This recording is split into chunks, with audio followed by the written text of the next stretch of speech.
Today, I'm going to summarize 1984 by George Orwell, a dystopian novel published in 1949 that explores totalitarianism, surveillance, and the manipulation of truth.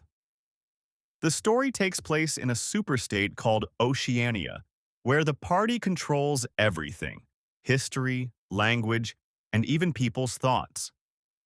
At the top of this regime is Big Brother, a mysterious and possibly fictional leader whose face appears everywhere with the slogan, "Big Brother is watching you." The party maintains power through constant surveillance, propaganda, and fear. The main character is Winston Smith, a low-ranking member of the party who works at the Ministry of Truth. Ironically, his job is to rewrite historical records so that the party always appears correct. If the party changes an alliance or makes a wrong prediction, Winston alters newspapers and documents to erase evidence of the mistake. In this world, truth is whatever the party says it is. Despite outwardly conforming, Winston secretly hates the party. He begins committing small acts of rebellion, such as writing in a forbidden diary. Even writing down with Big Brother is punishable by death. Winston knows that the thought police monitor citizens for any sign of disloyalty, even facial expressions. Winston's life changes when he begins a secret love affair with Julia, a young woman who also despises the party. Their relationship is rebellious not just emotionally but politically, because the party seeks to eliminate personal loyalty and pleasure, believing such emotions threaten loyalty to Big Brother. Winston and Julia meet secretly in a rented room above an antique shop, believing they have found a small space free from surveillance.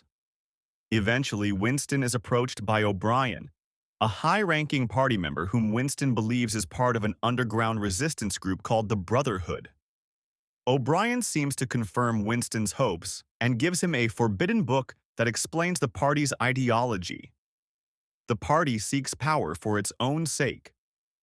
It does not want equality or happiness. It wants total control over reality and human thought. However, this hope is crushed when Winston and Julia are arrested. The antique shop owner is revealed to be a member of the thought police, and even the room they believed was private was under surveillance. Winston is taken to the Ministry of Love, where he is tortured by O'Brien himself.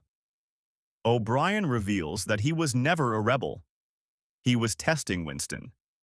During his imprisonment, Winston undergoes brutal physical and psychological torture. The party's ultimate goal is not just to punish him, but to break his mind.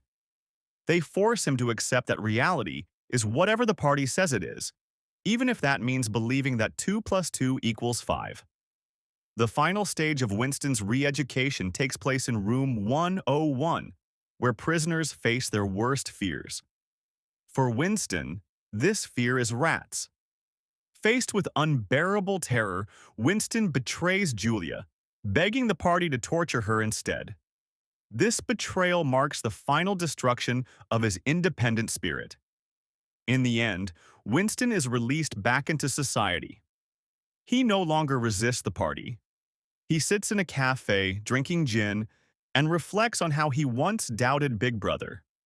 Now he feels genuine love for Big Brother. The party has completely reshaped his thoughts. The novel closes with the chilling line that Winston loved Big Brother. Overall, 1984 is a warning about the dangers of totalitarian governments, mass surveillance, censorship, and the manipulation of language and truth. Orwell shows how controlling information and rewriting history can control not just societies, but individual minds.